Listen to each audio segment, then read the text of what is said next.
திருவாரூர் தியாகராஜர் கோயில் பழமையான சிவன் ஆலயங்களில் ஒன்று. அதன் பிரமாண்டமான மண்டபங்கள், தேர் மற்றும் புனித கமலாலயம் குளம் ஆகியவற்றிற்கு புகழ் பெற்றது. திருவாரூரில் பிறப்பது மறுபிறப்பிலிருந்து விடுபடும் என்றே கூறப்படுகிறது. மூவர் நாயன்மார்களின் தேவார பாடல்களும் கர்நாடக சங்கீத திரிமூர்த்திகளும் பக்தியை இசையாக மாற்றினர். சுந்தரர் நாயனார் தியாகராஜ பெருமானுடன் ஆழமான நட்பும் ஆன்மீக உறவையும் பகிர்ந்தார். அவரது தேவார பாடல்கள் அந்த தெய்வீக நட்பின் பிரதிபலிப்பாகும். அவரது தேவாரத்திலிருந்து சில வரிகள்.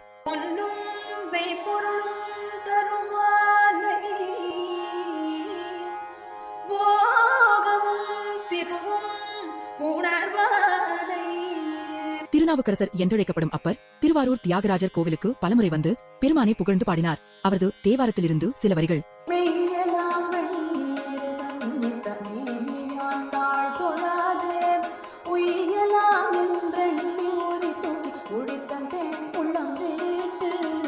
ஞானசம்பந்தர் அருளிய தேவார பாடல்கள் தியாகராஜரின் தெய்வீக மகிமையையும் கோயிலின் புனிதத்தையும் விவரிக்கின்றன. இந்த தலம் மோட்சம் அளிக்கும் திவ்ய கஷேத்திரம் என்பதை அவை உணர்த்துகின்றன. அவரது தேவாரத்திலிருந்து சில வரிகள்.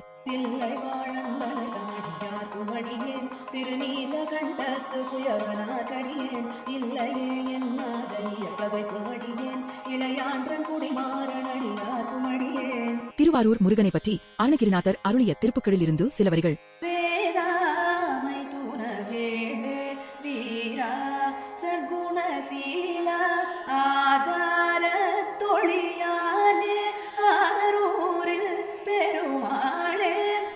திருவாரூரில் பிறந்த முத்துசுவாமி தீட்சிதர் தென்னிந்தியாவின் புகழ்பெற்ற கவிஞர், இசையமைப்பாளர், பாடகர் மற்றும் வீணை வித்தகர் ஆவார். அவர் தியாகராஜர் மற்றும் சியாமசாஸ்திரியருடன் இணைந்து கர்நாடக சங்கீதத்தின் திரிமூர்த்திகளில் ஒருவராவார். அவரது இரு கீர்த்தனைகளில் இருந்து சில வரிகள்.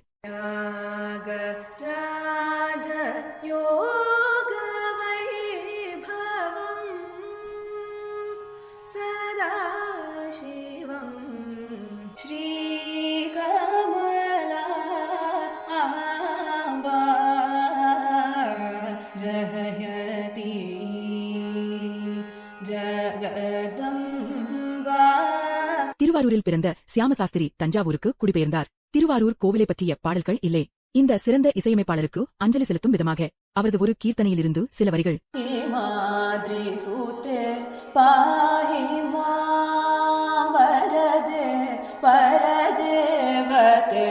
திருவாரூரில் பிறந்த தியாகராஜர் திருவையாருக்கு குடிபெயர்ந்ததால் திருவாரூர் கோவிலை பற்றிய பாடல்கள் இல்லை. இந்த மாபெரும் இசையமைப்பாளருக்கு அஞ்சலி செலுத்தும் விதமாக அவரது கீர்த்தனையிலிருந்து சில வரிகள்.